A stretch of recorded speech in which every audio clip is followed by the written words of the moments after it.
Welcome to This Explainer. Let's just jump right in today, because we are embarking on a really fascinating cognitive investigation into why, exactly, certain people get stuck in our mental loops. We're going to look under the hood of the human brain to understand the actual mechanics of obsession, and more importantly, how to literally flip the switch and turn it off. Okay, let's dive into this. Look, I want you to be totally honest with yourself right now. Is someone living rent-free in your head? You know exactly what I mean. You try to focus on your work, you try to just go to sleep, or you're trying to just enjoy a normal conversation with a friend, but their face is just there, constantly.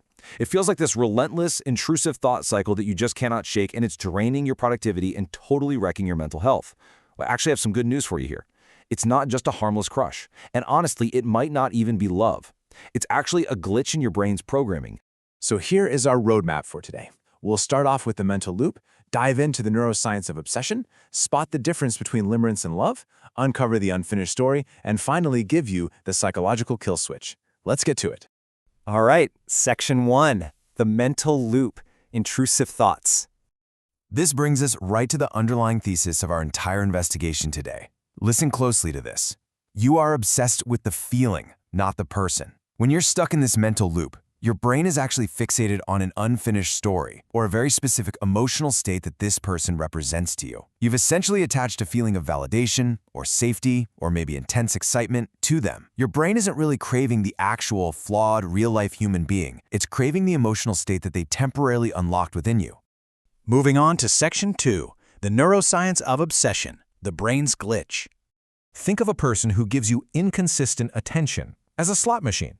If they give you tons of attention one day and then completely ignore you the next, they literally become a dopamine casino for your brain. Your brain enters a state called intermittent reinforcement. You have no idea when the next payout is coming, whether that's a text message or a smile or a compliment, so you become totally glued to the machine. In psychology, intermittent reinforcement is widely recognized as the single strongest form of addiction. So understand this. You aren't weak. Your dopamine receptors are literally just being hijacked. And it gets deeper. When someone pulls away or creates conflict, your amygdala, which is the fear center of your brain, perceives this as a literal threat to your social survival. So naturally, it stays on high alert. You start engaging in constant mental scanning, looking for any signs of them or trying to frantically predict their behavior. This social uncertainty causes your brain to just pump out cortisol, the stress hormone. So the absolute crucial point here is that the physical ache you feel in your chest, that isn't some poetic metaphor for a broken heart. It is a literal chemical reaction to dangerously high cortisol levels. Section 3, limerence versus love, spotting the difference. Let's formally define exactly what you might be experiencing right now. The clinical term for this is limerence, and it was coined by psychologist Dorothy Tenno. It's defined as an involuntary state of mind characterized by an intense desire for social reciprocation. I really want you to have this concrete psychological anchor for those chaotic feelings, because it's not some grand romantic destiny, it's a specific, documented state of cognitive obsession where your brain's primary goal is really just getting them to return your feelings. Now, a massive driver of this limerence is something called the halo effect. When you're in a state of limerence, you actually don't see the person clearly at all. Instead, you're looking at a projection. Your brain actively fills in all the gaps of their personality with ideal, perfect traits that, honestly, they don't actually possess. You're essentially painting a masterpiece over a completely blank canvas, and you're falling in love with a fantasy version of them that your own mind just invented. And because of that, daydreaming directly strengthens the neural pathway. I really need to warn you about this part. Every single time you sit around and indulge in a fantasy scenario about some imagined future with this person, you're not just harmlessly passing the time. You are actively, physically strengthening the addiction's neural loop in your brain. You're carving that mental groove deeper and deeper, which makes it that much harder for your mind to escape the cycle tomorrow. Okay, Section 4, the unfinished story, craving closure. I want you to consider the number 90%. This relates to something known as the Zeigarnik effect. Human psychology shows us that the brain remembers incomplete tasks a whopping 90% better than completed ones. Think about it like when you leave a puzzle half finished on the table. It just bothers you, right? Well, your brain absolutely hates loose ends.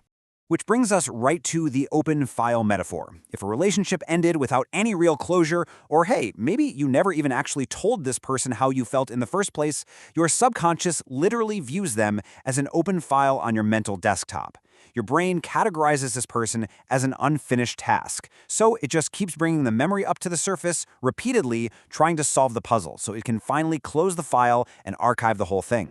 But it goes even deeper into what psychologists call the shadow mind. Often, having an anxious attachment style makes you far more prone to these specific loops. We also get stuck simply because of familiarity. Sometimes we obsess over someone because they unconsciously trigger a familiar pain from our past, and our subconscious is desperately trying to fix an old childhood wound by using this new person. And finally, there is the ego wound. Deep down, the mental loop is whispering to you, if I can just get them to like me, then I am worthy. Suddenly, it becomes entirely about your own bruised ego, and really not about them at all. Section 5. The Kill Switch. Reclaim your mind. All right, here is your 4-step tactical procedure to shut this down. Step 1. Rational deconstruction. I want you to physically write down 5 things you genuinely do not like about this person. Doing this forces your brain to shift power away from the highly emotional limbic system and directly into the logical prefrontal cortex. Step 2. The end credits visualization. Close your eyes and literally imagine the movie of you and this person ending. Actually see the credits rolling on a screen. This directly hacks that Zeigarnik effect we talked about, tricking your brain into believing the task is finally complete. Step 3. Total no contact, and I mean both digital and mental. You simply cannot heal in the environment that made you sick, which means absolutely no cyberstalking, period. Finally, step 4. The 5-second rule. The exact moment their name pops into your head, you count backwards. 5, 4, 3, 2, 1, and immediately engage in a complex task. Go solve a math problem or organize a messy drawer. This sudden physical action abruptly breaks the neural loop. Section 6. Reclaiming your mind. Final thoughts. I want you to think of it this way. Your mind is a garden. If you keep watering the weeds by daydreaming, by checking their social media, by indulging these loops, those weeds are absolutely going to grow and choke out everything else. It is time to stop feeding these intrusive thoughts. It's time to start taking that precious mental energy and that water and investing it back into yourself. Always remember this. You had a life before you knew them, and you will have a significantly more powerful one after them. Just let that sink in for a second. Their presence in your life was just a chapter. It wasn't the whole book.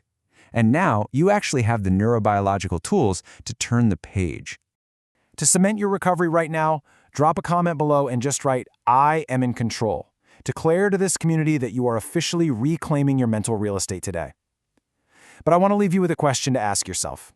Once you finally a victim from your mind and you take all that wasted energy back, who will you have the power to become next?